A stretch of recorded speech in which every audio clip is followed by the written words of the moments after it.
সোনিয়া হত্যা মামলার প্রধান আসামিকে গ্রেপ্তার করেছে র্যাব।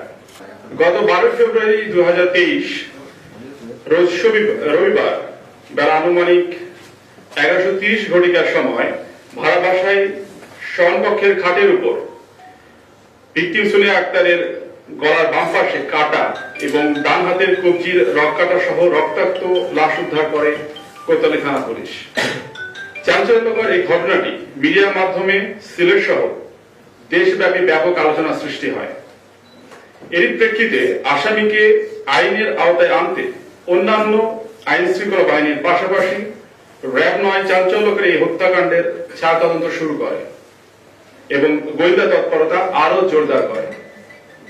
ছায়া তদন্তের এক পর্যায়ে র্যাব তথ্য প্রযুক্তির সহায়তায় হত্যাকাণ্ডের সাথে জড়িত আসামির অবস্থান শনাক্ত করতে সক্ষম হয়।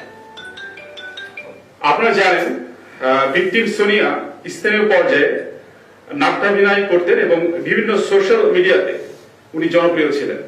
ছোট আমরা ক্লিপ দেখতে পারি স্ক্রিনে। আমরা টিকটক ভিডিওতে লাস্ট ভিডিওতে ভিকটিমের সাথে একজন ছেলেকে বা পুরুষ মানুষকে দেখতে পেলাম। এই হত্যাকাণ্ডের ছায়াতন্ত্রের এক পর্যায়ে র্যাব নিজস্ব গোয়েন্দা তৎপরতা এবং তথ্য প্রযুক্তির মাধ্যমে হত্যাকাণ্ডের সাথে জড়িত ব্যক্তিকে শনাক্ত করতে সক্ষম হয়। এই ধারাবাহিকতায় র্যাবের একাধিক আভিযানিক দল গোয়েন্দা তথ্য ও তথ্য প্রযুক্তির সহায়তায় 13 ফেব্রুয়ারি 2023 খ্রিস্টাব্দ তারিখ আনুমানিক রাত 8:45 ঘটিকার সময় ডিএমপি ঢাকার যাত্রাবাড়ি থানাধীন সাইদাবাদ বাসস্ট্যান্ড এলাকায় বিশেষ অভিযান পরিচালনা করে আলোচিত ও চাঞ্চল্যকর কলেজ ছাত্রী সোনিয়া হত্যা মামলার প্রধান অভিযুক্তকে গ্রেপ্তার করতে সক্ষম হয়। গ্রেপ্তারিত আসামি হবিগঞ্জ জেলার আজমিরিগঞ্জ থানার শরীফনগর নতুন বাড়ি এলাকার বাসিন্দা মোহাম্মদ নুরুদ্দিন এর ছেলে মোহাম্মদ সজীব। এই হত্যাকাণ্ডের প্রধান আসামি মোহাম্মদ সজীব সম্পর্কে ভিকটিমের মামাতো ভাই।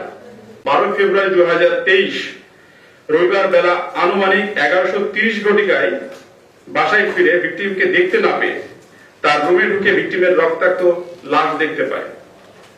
খবর পেয়ে পুলিশ ভিকটিমের গলার বাম পাশে কাটা ও ডান হাতের কবজি রক কাটা সহ রক্তাক্ত অবস্থায় ভিকটিমের মৃতদেহ উদ্ধার করে।